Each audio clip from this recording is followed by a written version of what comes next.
Hello, and welcome to Self-Care is Sexy. My name is Chris, and I'll be your host. We're a podcast that's here to generate and share self-care ideas with each other. Last episode was all about the dangers of being overly productive and how to get yourself to kind of unsubscribe from that rise and grind culture that we find ourselves constantly immersed in. So if you need some positive encouragement to allow you to do nothing today, check out that last show. I want to give you a quick preview of what to expect from today's show. Today's episode is about comparison versus compassion. We're getting to these two ends of the extremes and how to work with both so that you can learn how to value yourself in a healthy way, which makes room for self-care. I'm giving you 5 easy ways to avoid comparison and 5 really fun ways to cultivate self-compassion. We're getting into all that after a quick break. Welcome back. Today I'm talking about comparison and compassion. And I wanted to talk about this with you today because comparing ourselves to everyone else in this age of ultra saturated social media, it's kind of impossible to avoid. So we really should be trying to understand what comparison actually does to us, how we fall into that trap, and of course, how we avoid it. So especially as we're ramping up for the upcoming holidays, it's pretty easy to get into comparing ourselves to others, whether it's around, body image, your finances, success, or even just in your personality. Comparing ourselves to other people is dangerous, and it will steal your ability to do self-care. So, comparing ourselves to others does 3 really powerful and pretty dangerous things. Number 1, and probably the most obvious, but the most important to understand, is that comparison makes you easy to control. So if you're busy chasing around the approval or the acceptance from other people around you, it keeps you really busy and almost too busy to do really anything else. So, obsessing over how many people liked your post or constantly checking your TikTok to see if you blew up, things like that, it really does steal your ability to really better yourself, connect with other people in a genuine way, and it takes a lot of energy.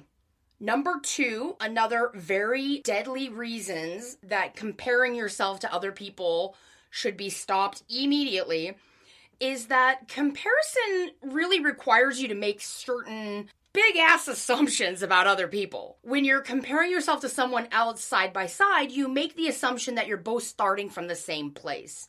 And honestly, you probably don't know the person you're comparing yourself to well enough to know their story, where they're starting from.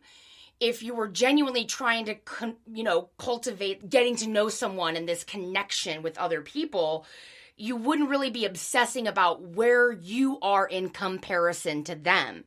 So there's this sneaky little attribute to comparison that makes it seem like it's a positive thing, especially in the self-help world where, you just want to get an idea of where you're at, right? Where you're starting from.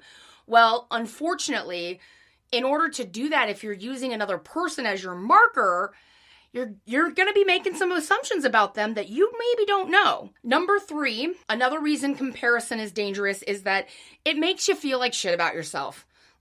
Let's be honest, when you're comparing yourself or you're looking for what's different about you and another person, that really severs the connection with other people, which turns out it feels like ass. Nobody likes that. We're like penguins that really need to huddle together, for warmth and protection so we don't get eaten by the, sea lions or whatever.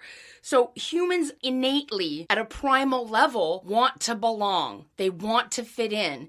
And when you're comparing yourself to another person or, even your business to another business, those kinds of things, what you're doing is looking for what's different between you instead of that connection. So real quickly, the 3 dangerous and powerful things that comparing does is comparison makes you easier to control. Number 2, you're making some big ass assumptions. And number 3, it just makes you feel like shit. So you're starting to get the idea that comparing yourself to other people, comparing your business to other people, comparing yourself to where you're at in relation to your peers, things like that, it really just fosters, disconnection and looking for the differences between you and the rest of the herd, as it were. But there's this other little sneaky component to comparison that I really want to talk about today, and that I really hope that you'll take a minute, you'll take a collective deep breath with me and really, really hear what I have to say, because I tell you folks, this is a game changer once you really understand it. And that is comparison of yourself to yourself, even if it was last year, 10 years, whatever. That brand of comparison is more dangerous than comparing yourself to others. That what I'm talking about is like the glory day syndrome, when you're the quarter of the football team and you won the high school Heisman Trophy, or I don't know, whatever. You did something really great in sports balls, and now you, as an older person, are looking back at that time of your life, and you keep comparing your current self to that version. And a lot of times, especially in the self-improvement, self-help world, that theme is brought up a lot. And there's a lot of like quotes and memes and things that are like, you're only racing against yourself. Well, that's not really true either, because you change. You change, like at a cellular level, they say you change like every 7 years. Everything about your body is literally regenerated. So you're changing in such a way that even when you compare yourself to who you were last year, you're not going to get the same results. You're not starting from the same place that you started from last year. Or if let's say you're into a certain hobby, a certain passion project, a certain sport, something like that, when you get into the suck hole of comparing yourself to how you used to be, you really do yourself a disservice, because whatever happened in your life, whatever experiences, circumstances, whatever, from the time frame that you're comparing yourself to now, you just negated all of that. Because whatever you've experienced, maybe it was an injury, maybe it was a toxic relationship, maybe there were some financial difficulties, maybe there were some great things that happened, and you're way further along, and hallelujah, thank the baby Jesus in the golden diaper. But it's really more likely than not that if you've tuned into my podcast and you're hanging on with me today, that you probably take a look at yourself, look at some good things that you did down the road, and think to yourself, why can't I get back to that? And that is a dangerous, slippery slope into severing that very important connection with yourself. So how do we end up slipping into this comparison mentality?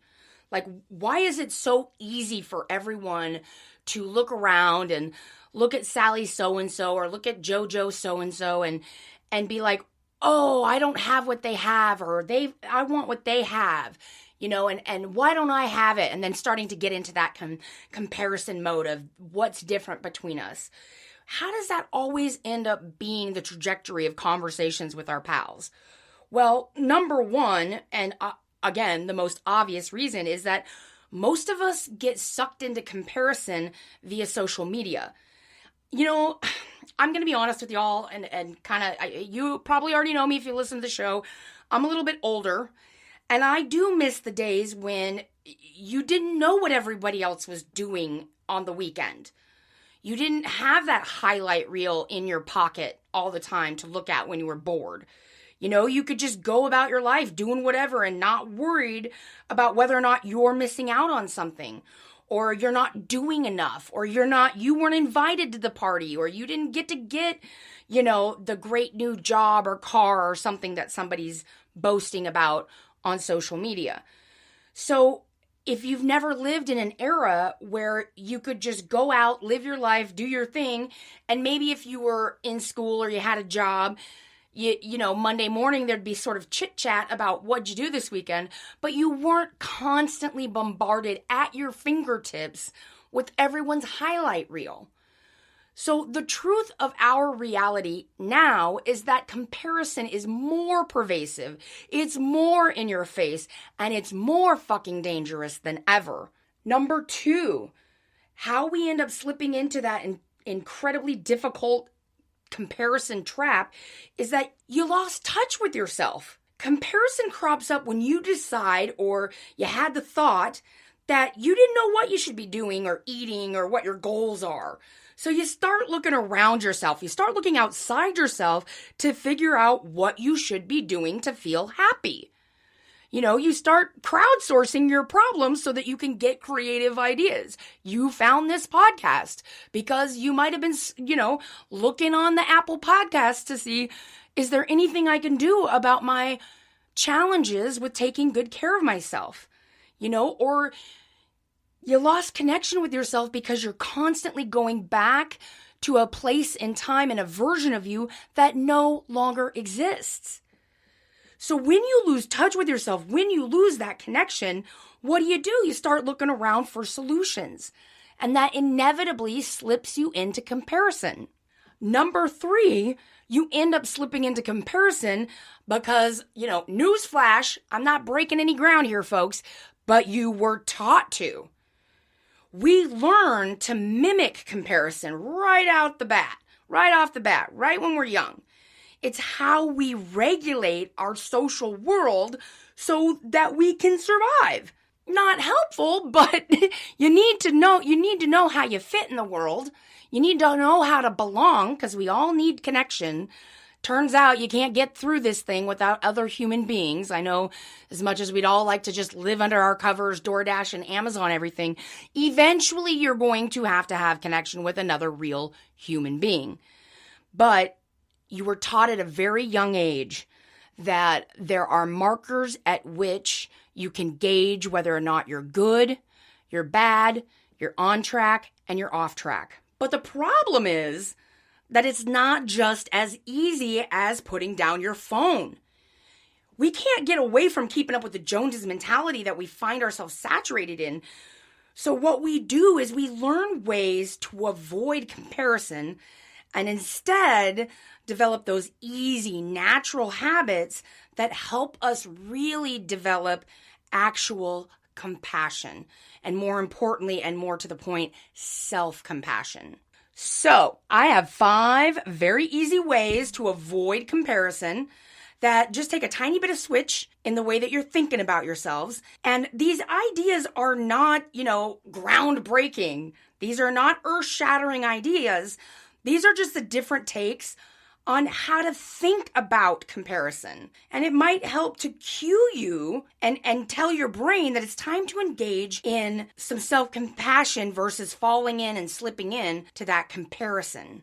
So number 1 in my 5 easy ways to avoid comparison, you're going to appoint yourself the authority. All right, let me just ask you a question. When did you decide that someone else knew better than you about you on diet, fashion, wealth, success, whatever it is? When did that first start? For me, that started at a very young age when I was looking outside myself for acceptance, and I was looking so hard for it that I became a chameleon.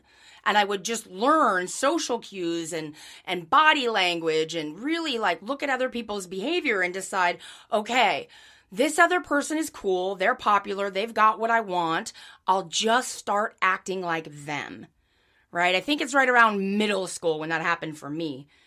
But at some point, now that you're an adult and you don't necessarily need that, or now that you're more mature and you don't necessarily need that as a strategy, you've got to do the opposite, which is appoint yourself as the authority. The truth is, folks, you know yourself better than anyone else. You know the lies you tell. You know the triumphs that you've had when nobody's looking. You know you. You know why you're where you're at. You know what your problem is.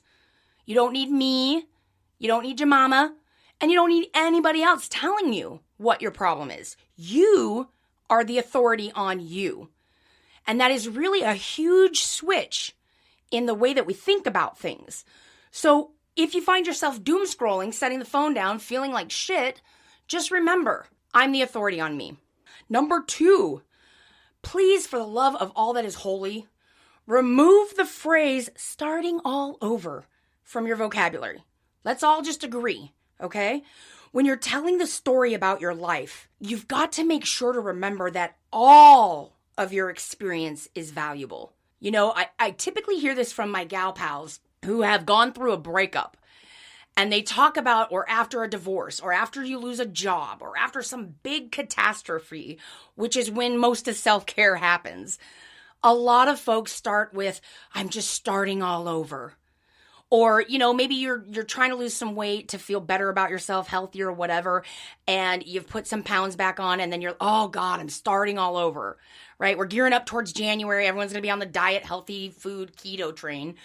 So when you're telling this story about your experiences, please stop saying you're starting all over. You're not.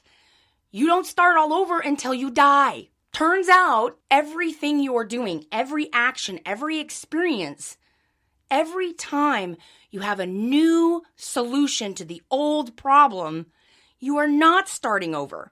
You're putting more tools in your tool bag. Number 3 in my 5 easy ways to avoid comparison, you're gonna thank yourself more often. Be like Snoop Dogg. Just be like Snoop Dogg. You can Google it, but he does this speech where he thanks himself for all the little things that he did that helped make him great.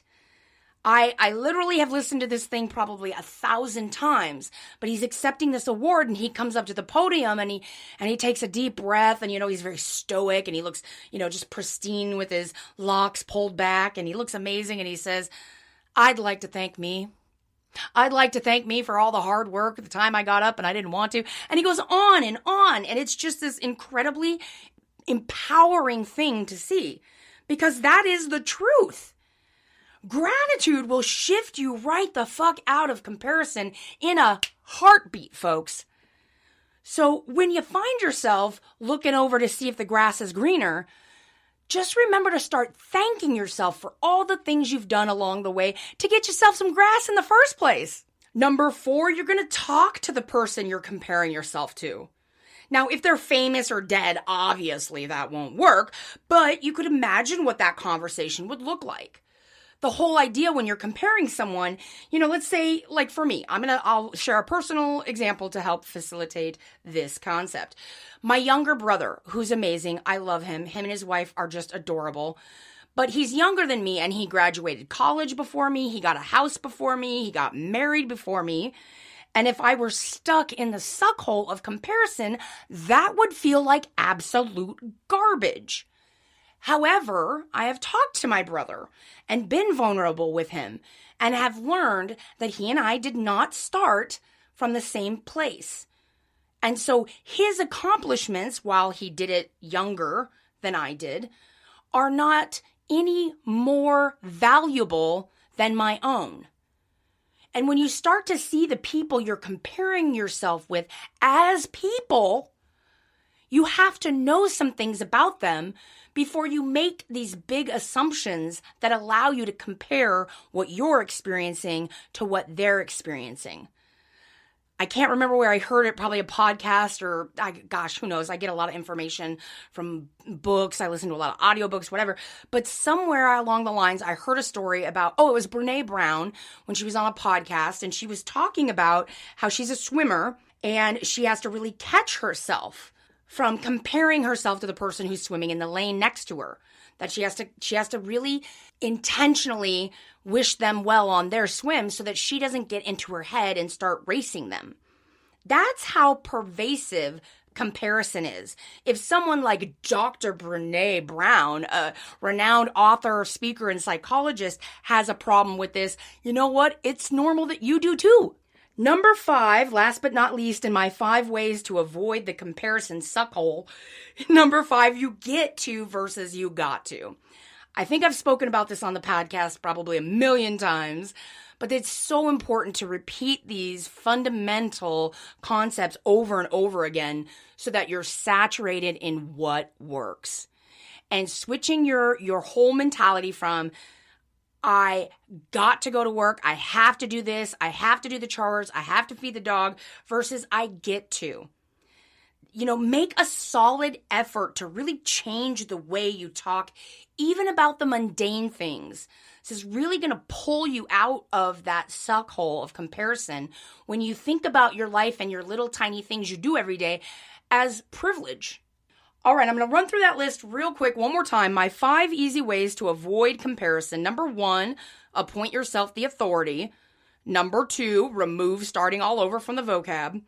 Number 3, thank yourself more often. Number 4, try to talk to or really get into the head of the person you're comparing yourself with. And number 5, switch up your mentality from I've got to or I have to I get to. Okay, so here's the thing. Like I said before, the more you compare yourself to other people or even compare yourself to like an older version of yourself, the more you are severing that connection with yourself. You're really creating a distance and you're allowing yourself to really get off center. And if you don't know this, listen up, okay? Being connected to yourself, having that genuine love for yourself and respect for yourself, it gives you fucking superpowers. I know what I'm talking about here. I'm living the dream, folks. I mean it. You become more confident. You make decisions like a fucking boss. You don't apologize for who you are. So you get to have more authentic connections with folks. And when you're more connected to yourself, you really do become more unstoppable about any goals or anything you're trying to achieve. It makes you, being connected to yourself makes you a fucking wizard at time management because you're gonna know realistically how much you can actually get done in a day instead of setting these perfectionistic, unrealistic goals. And really having that solid connection with yourself, it makes you impenetrable to control. Narcissists are going to bounce off you like water on a duck's back. Just slide right off. Bye-bye. They're not going to be interested in you. The vampires of this world, the soul suckers, they're going to look at you and be like, I'm not interested. Because when you have a connection with yourself, they don't have an easy in. And believe me, they're not going to put in the time and the effort to find your one small, tiny little dent in the armor. And really, whenever you have that really solid connection to yourself and you really know who you are at your core, you're no longer subject to the trends going on. So as we're getting into the new year and it's going to be new year, new me, and let's do more in 2024 or whatever the fucking slogan is that people are going to come up with, whatever it is, it's going to bounce off you because you're not going to be sucked into the trends. You're not going to be jumping on the bus of the diets and the Dave Ramsey financial plan. You're going to be focused on what you're doing. You're going to know who the fuck you are, and you're going to be connected to yourself because you're consistent. You're consistent with doing the self-care and having the discipline to love yourself. So if you've really been feeling disconnected from yourself and you're searching for some inner peace and that true authenticity, I've got some ways to instantly close that massive gap between comparing yourself to everyone else in your friend group and really getting that self-compassion. So the 5 ways to generate more self-compassion. Number 1, and my favorite, sing to yourself. Do the car karaoke by yourself or go to karaoke night. Maybe somewhere where you don't know anyone so that you can really just let it all out. You don't have to start up a band or be a professional. You're just going to sing a song to yourself and make that song personal to you. A message that you might need to hear that, you don't have to tell anyone about it. This can just be your own thing. And I'm kind of taking a cue from my interview with Serena when she talked about making playlists based on her mood and wanting to cultivate specific moods. Like, her rage playlist when she's beating the speed bag or the heavy bag. Music is such a cheap, easy, wonderful, beautiful, free way that can instantly change your mood. So if you want to really connect with yourself, start dedicating some genuine love songs and sing them to yourself. Number 2, another way you can generate some self-compassion is to do something fun like the fairy hair or the tinsel hair. I don't know if you've seen this, but just in time for the holidays, you could schedule in a session to get this fairy hair done. It's super fun. You could probably do it yourself, but I'm not a hair girl, so good luck with that. But it's that really pretty, fun tinsel that people have. They crimp it to your hair, and you can do different colors and things like that. And it's not just for women. I've seen dudes rock it too. You don't have to have long hair. I have really short hair, and I did it, and it was super fun. So doing something, spontaneous and unique about your appearance can really cultivate some compassion. Now, I know not all of us can afford things like that. Maybe you don't have access, but you're pretty smart. You're creative. I think you can come up with something. Number 3 on my fun ways to generate more self-compassion, buy yourself some new shoes. I know it's close to the holidays and it's really hard for, people to shop for themselves. It makes you feel guilty or whatever. But I swear to God, just like a kid who's starting school, getting new shoes can change your life. And don't be ashamed at spending more than $100 on shoes, because really you wear them every day. You need them. If you can afford them, go get them. If you can't afford them, if it's not in your economic budget, get creative. Start reaching out to some companies, some agencies. There's all kinds of places you can get free shoes. Number 4 on my 5 fun ways to generate more self-compassion, buy or make yourself an affirmation bracelet. So these are just the bracelets that I've seen around. A lot of people have them right now. They're just beaded bracelets that have positive words. They're affirmations that, you wear them and you see them. And they're personalized, and they help you to really give yourself a little bit of grace. You just see them and you're like, okay, I get it. I gotta remember to take it easy on myself, to really cultivate some self-love every time I see this bracelet. And number 5 in my fun ways to generate more self-compassion, I want you to get on the Find the Heart bus with me. So if we're friends, if you know me in real life, I have been taking pictures and sharing on social media all the hearts that I find. I find them everywhere, and you would be so surprised. They're not the same kind of hearts. They're not in the same place, and they're definitely not the same materials. So I want you to get on this bus with me. I've been doing it for a while. I did it as a little experiment after reading Mel Robbins' book, The High Five Habit. And it's really helped me. Every time I see a heart, I capture a picture of it, unless it's a picture of a person and I don't have permission, because consent is sexy, folks. But I take a picture of a heart, and every time I see a heart, it really reminds me that at the core of loving others is loving myself. And at the core of loving myself, and at the core of loving yourself, is authentic connection. So if you are feeling disconnected, if you're having a difficult time right now, if you're thinking everyone else around you is having all the fun and you're not, look for little hearts, take pictures, post them on social medias. I'm going to share a bunch of mine. You share yours. We'll meet in the middle somewhere. But it's just a fun and easy way that you can start to look for little moments. The work that we're doing here to get better at self-care is really supposed to be fun. It's supposed to be collaborative.